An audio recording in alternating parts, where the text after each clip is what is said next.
If you haven't heard of the name Mary Parker, I guarantee you will in the near future. Mary Parker is a multi-state fiddle champion who lives in Mountain View, where we caught up with her during a performance at the Ozark Folk Center.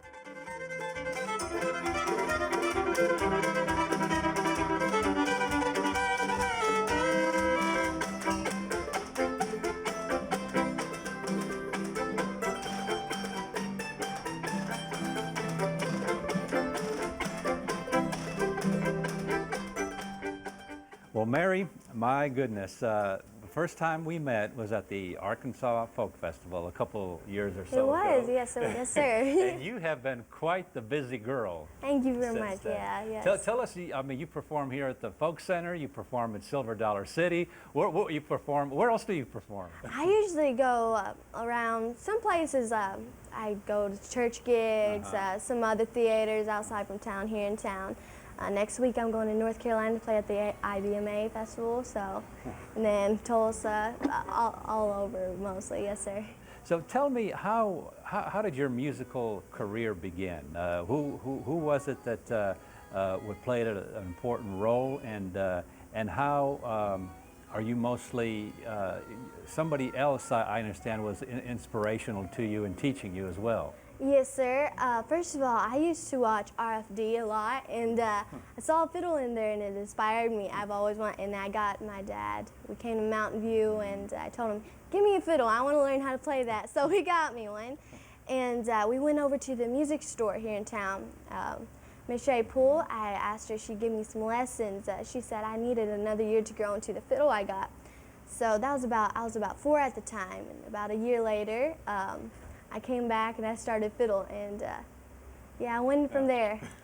4 years old? Yes, sir. Yeah. That's something. And you've been taking lessons from a certain individual. Tell us about that. Yes, sir. First of all, I started with Miss Shay Poole for several years, and then I take from Roger Fountain. He teaches at the Music Growth Program, and I'm currently taking lessons from Deanie Richardson. Deanie Richardson played fiddle for such greats as Vince Gill and Patty Loveless. She's a teacher and a mentor to many young musicians, nurturing the next generation of bluegrass pickers.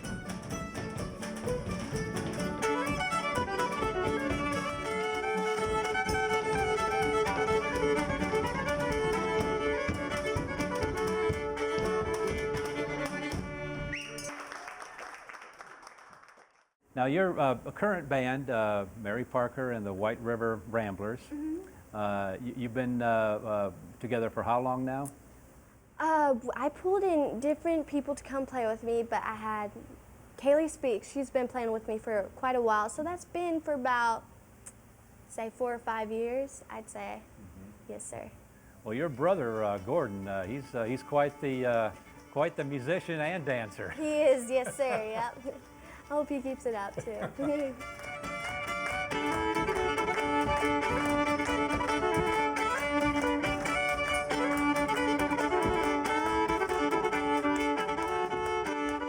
Now tell us about this fiddle.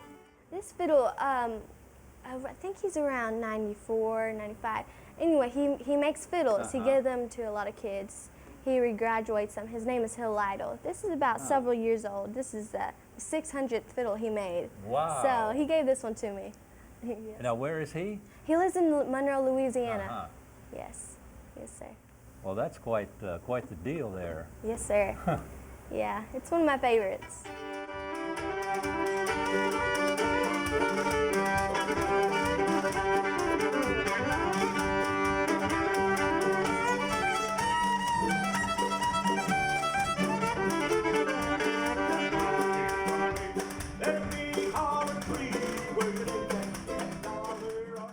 So, what are your aspirations as far as when you say 2 years from now, 5 years from now?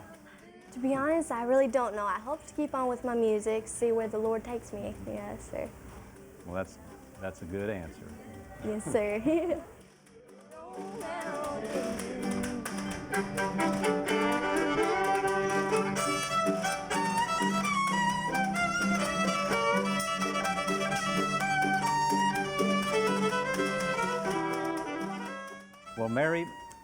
when you get to the Grand Ole Opry, and I know you will, are we allowed to go backstage with you? Sure can, yes sir. Well, that would be wonderful. Yes sir. Well, So. I wish you all the best of luck and, Thank you very in your much. career, and you just keep on keeping on. Okay. Thank you so much. Thank you. Glad to see you again. Yeah, nice seeing you.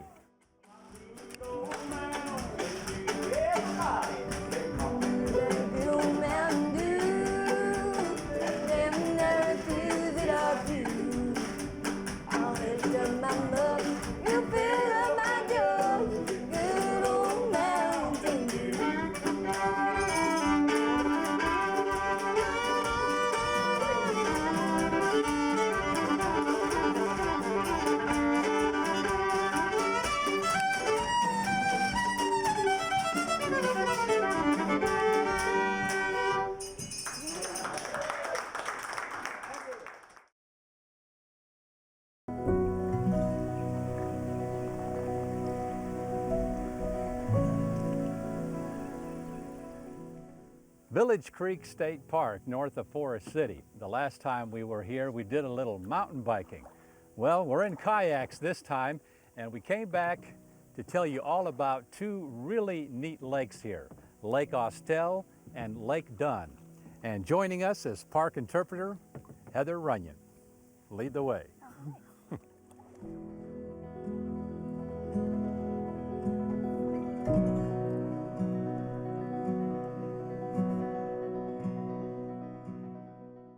So neither of our lakes are natural lakes. They were both man-made back in the 70s when this park was opened. With the idea specifically that they wanted two good recreation lakes up in East Arkansas. So people in the Delta, actually, yeah, that's in the Delta. You don't get really big lakes usually in the Delta unless you're on a swamp, and then it doesn't really count. So they wanted a couple of good lakes for fishing, for kayaking, honestly, mostly for fishing. And so they just dug them. When you don't have it, you just do what you can. So they dug both of these out. They're both about 80 acres, with the deepest spot being about 80 feet, making them a pretty good habitat for fish. But also, because they left the natural area around it pretty much, great places to get out and see some of the scenery here at our park.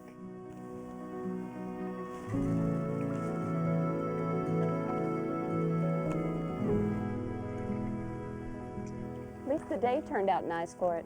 The one thing about being in a kayak, you can sneak up on wildlife. Sure, for a couple of reasons. One is that you're just so much quieter. Boat motor makes a lot of noise, but just paddling along, you can keep things quiet so that you can get a little closer. We've managed to get really close on kayak tours, even with a whole group of us, to things like blue heron, green heron, kingfishers. So if you're wanting to go out bird watching or just seeing the wildlife out there, kayaks are a great way. The other thing, as you might see here, is you can get a lot closer to the shoreline, and you can get in on those areas that a boat motor's just not going to go, at least not without risking your prop. So yeah, if you're wanting to come out and see the wildlife at Village Creek State Park, kayaks are a great way to do that.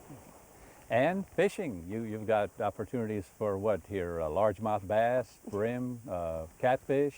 All of the above, plus crappie. Yeah. So depending on the time of year, people are here fishing for different things. Crappie season is a big thing. We have some pretty good sized catfish, but honestly, when people visit us from other places to come fish, they're almost always fishing for bass. We have some very large bass out here in these lakes. Wow. Including what was probably, when it was pulled out, the state record. But we don't know for sure. Unfortunately, he did not have a fishing license. So yes, if you're going to fish, please make sure you have your fishing license before you come out.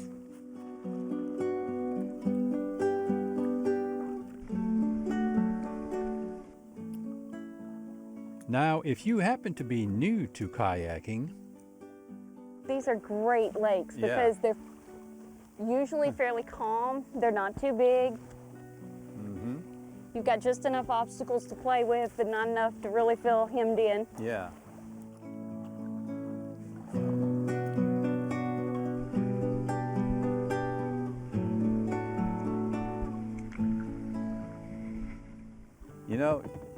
out here and I don't even feel like I'm in the Delta. I feel like I'm at somewhere in the Ozarks. Crowley's Ridge is very different. It is not like any of the rest of the Delta.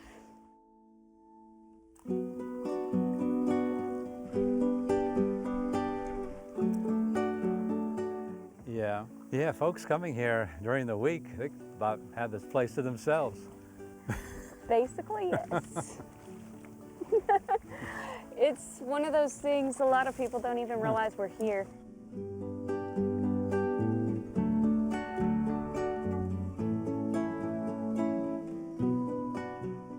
We do have 2 great swim beaches here. They are roped off for our swimmer safety, both from the boats, but also because this is a man-made lake.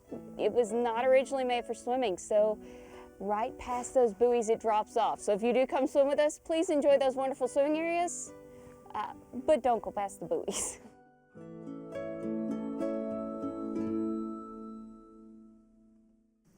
Now, the boat rental is, of course, kayaks you can rent whole year. Yes. Whole year through. Mm-hmm. And then the other ones are primarily Memorial Day till Labor Day. Yes, we rent pedal boats, boards, kayaks, canoes, and flat-bottom fishing boats Memorial Day through Labor Day, and then we rent kayaks year-round.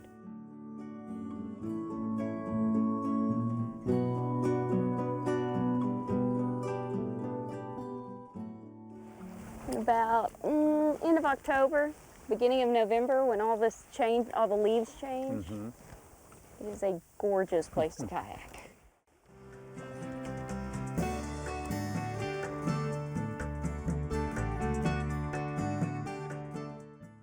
So this is Lake Dunn, the other really nice, pretty lake here, serene, peaceful, also has its own swimming area over there, but this one comes with a fishing pier.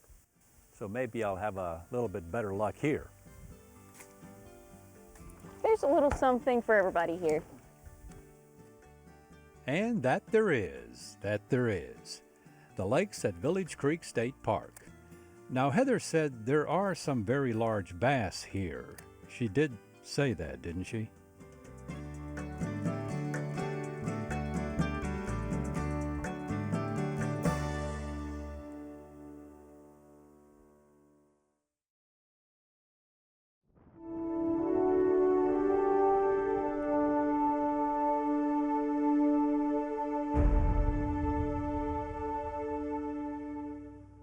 During World War II, there were 7 Army flying schools located throughout the state.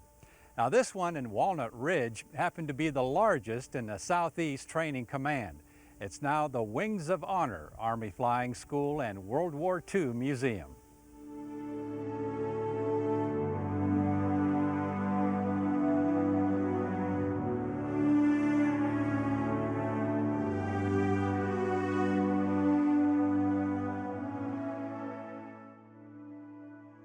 The first cadets arrived here and began training on October the 12th at 1 o'clock in the afternoon. That's 1942.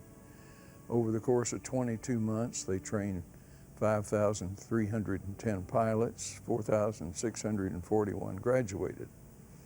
There were a whole lot of accidents, about 100 accidents, 42 fatalities. By eerie coincidence, for each young man that was killed, there was a new baby boy born in the base hospital. So the base hospital was a 203-bed hospital, 82 babies born there, 40 girls, 42 boys.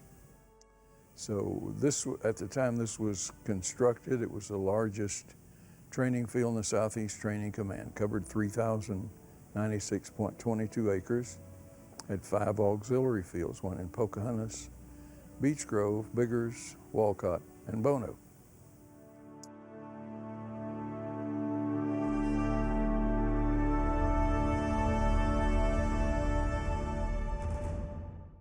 At the peak of training, there were some 250 aircraft in use here, primarily BT-13s.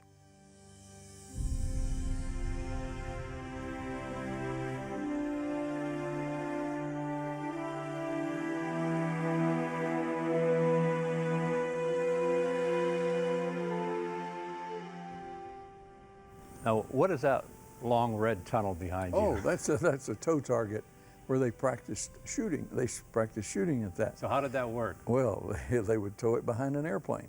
And of course it would fill up with air, and guys would come along in their airplanes and practice shooting at that. Yeah, I see a few holes in there. Hopefully they didn't lead the target too much and hit the tow plane.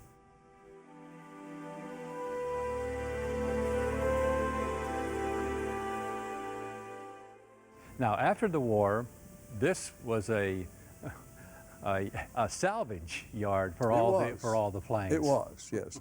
United States had probably 40,000 surplus airplanes that they didn't have any further use for. Some of these were brand new, by the way. B-32s, they brought 67 B-32s here, and many of those were brand new, came straight from the factory, chopped up and melted. There isn't a single B-32 anywhere in the whole world. It's very sad.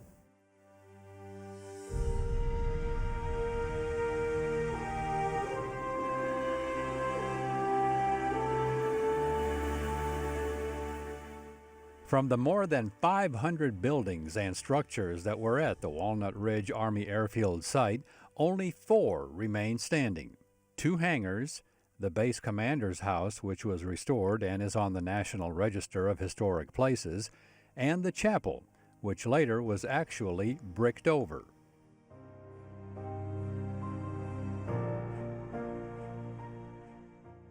But it's the exhibits inside that will give you a feel of what life was like here during the 1940s, and, for that matter, a good overview of World War II itself.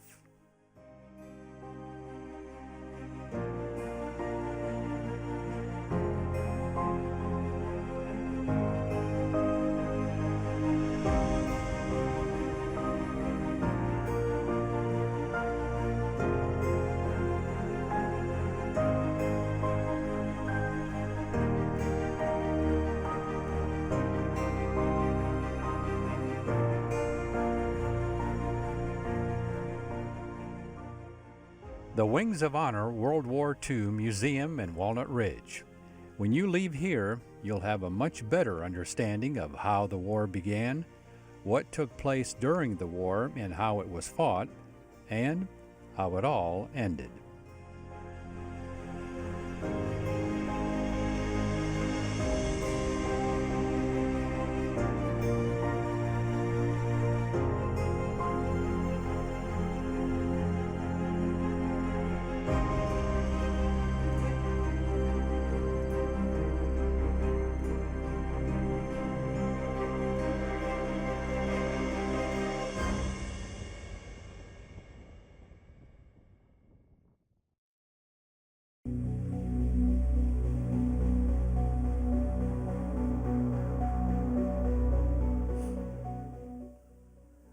I've said it in past episodes, and I'll say it again. The wonders of Arkansas never cease to amaze me. We're in the western part of the state in the Ouachita National Forest near Y City. And these huge boulders here are called erratics in geological terms. And that's because, simply put, they really don't belong here.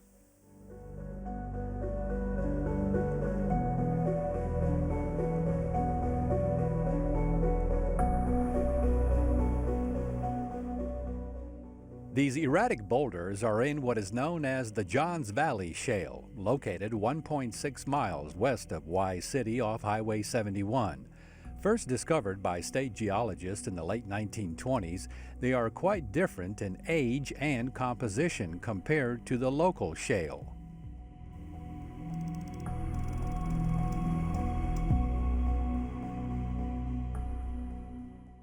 Here, this unit is about 300 million years old. Some of the rocks or clasts that are in the Johns Valley date back to Cambrian. So that's like 500 million years. So there's 200 million year jump in some of the material all in this formation. And that's kind of makes it unique in this part of the state here.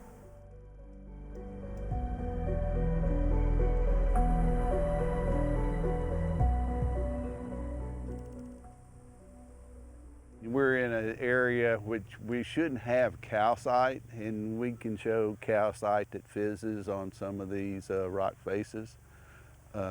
Corbin had a piece he was carrying around, and where's the calcite come from? And we figure that's from some of these isolated blocks that have slid off down into the abyss. Because this would have been deposited in, say, 5,000 feet of water, which you don't get limestone production in 5,000 feet of water. It's produced in 1,000 feet or less.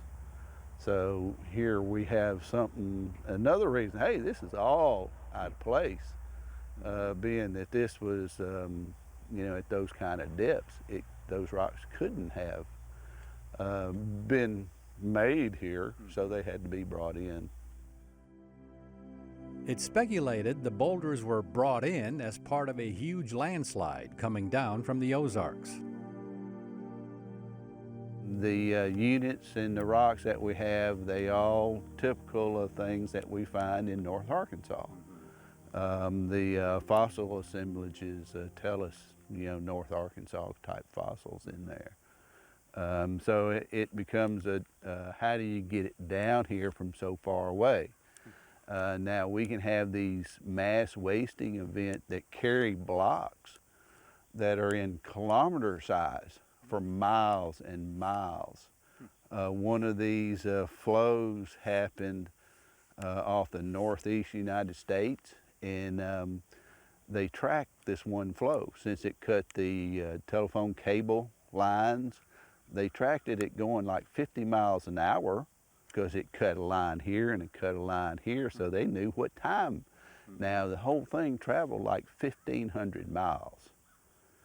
So it can move these blocks out long ways with just a little bit of slope to it and a little instability, say like a fault or an earthquake or something like that.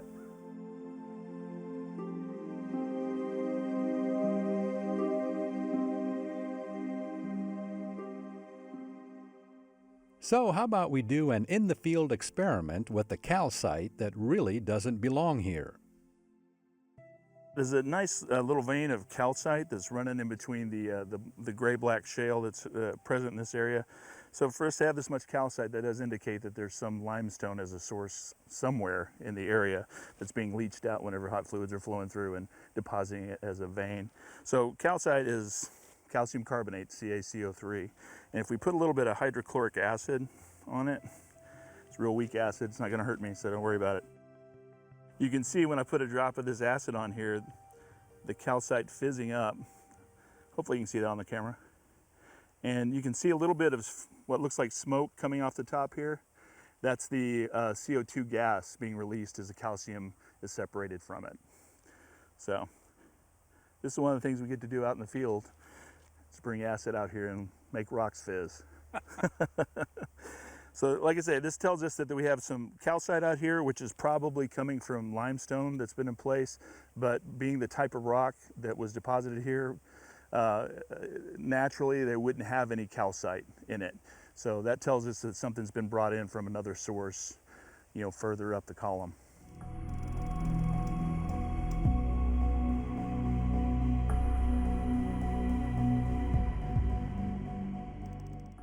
A kind of unwritten motto with these state geologists is, have rock hammer in hand, will discover.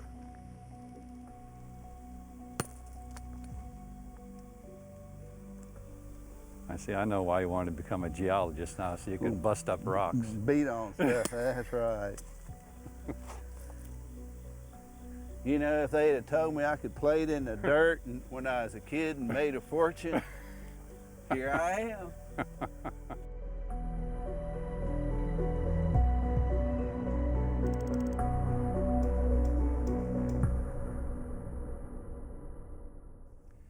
So check out these erratic boulders for yourself west of Y City off of Highway 71.